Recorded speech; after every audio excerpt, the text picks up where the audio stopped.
As of September 1st, 2025, two of Alberta's anti-trans policies are now officially in effect across the province. Trans women and girls are banned from women's sports leagues and divisions, and parents will be informed if a kid chooses to go by a different name or pronoun at school. Here's what you need to know. So last year, Premier Daniel Smith's Alberta government introduced and passed a trio of anti-trans laws targeting gender-affirming care for minors, school policies on pronouns and sex ed, and trans women and girls' participation in sports.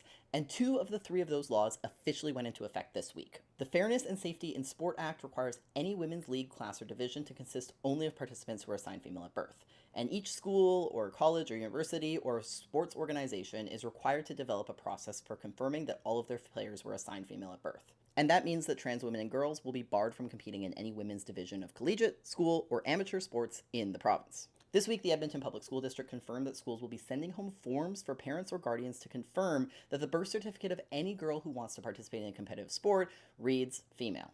The Education Amendment Act 2024 also went into effect this week. As of September 1st, parental permission will be required for students who wish to go by a different name or pronoun related to their gender identity at school. Parents will also need to opt in for their child to receive any sex ed on issues such as gender identity, sexual orientation, or human sexuality. A third anti-trans law, the Health Statutes Amendment Act, is currently being challenged in the courts. The law would ban gender-affirming care for minors under 18 in the province, but it's not currently in effect due to an injunction. It was challenged by Egal Canada and Skipping Stone on behalf of 5 gender-diverse youth in the province as unconstitutional for violating their charter rights. As of June 2025, the Court of King's Bench in Alberta had granted an injunction request to block the law from coming into effect. But the other two bills are now being enforced in schools and sports leagues across Alberta.